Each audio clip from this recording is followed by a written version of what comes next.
તો દર્શક મિત્રો, ચૈતરભાઈ વસાવાની પત્નીને જામીન મળી ગયા. આ એક બહુ મોટા સમાચાર.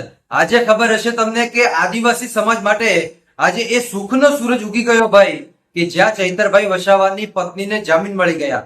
ચૈતરભાઈ વસાવાને હજુ સુધી જામીન નથી મળ્યા, પણ જે લોકો આમાં દોષિત જાહેર કોર્ટે કર્યા હતા એ ખેડૂતો, એની સાથે ચૈતરભાઈ વસાવાની પત્ની કે જેમને અત્યારે જામીન મળી ગયા અને હવે આ લોકો જેલની બહાર આવી રહ્યા છે. ચૈતરભાઈ વસાવા અત્યારે પણ એ વડોદરાની મધ્યસ્થ જેલની અંદર બંધ છે. એમને જામીન નથી મળ્યા.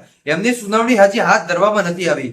આગામી સમયની અંદર ચૈતરભાઈ વસાવાની પણ સુનાવણી થશે, પણ એની પહેલા આજે એ આદિવાસી સમાજ માટે સુખનો સૂરજ ઉગી ગયો.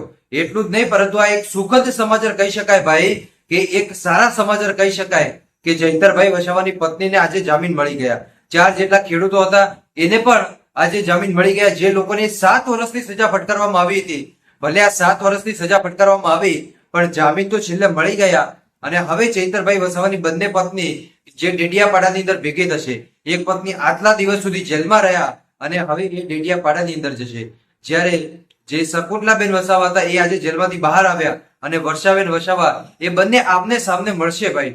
1 મહિના પછી આ જામીન મળી ગયા. હવે સૌ લોકોની નજર ચૈતરભાઈ વસાવા ઉપર. ક્યારે આવશે આદિવાસી ટાઈગર જેલની બહાર, એની ઉપર સૌ લોકોની નજર.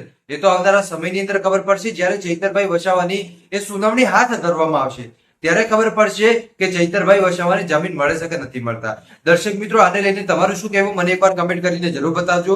શકુંતલાબેન વસાવાને જામીન મળી ગયા, હવે ચૈતરભાઈ વસાવાને જામીન મળી જશે, એની સંભાવના કેટલા ટકા એ તો આપણે આગળના વિડીયોની અંદર વાતચીત કરીશું, પણ એ ચોક્કસપણે બહાર આવી જશે એવું મને લાગી રહ્યું છે ભાઈ. બાકી તમને શું લાગે કમેન્ટ કરજો. મળીશું આપણે નવા વિડીયોમાં નવા ટોપિક સાથે.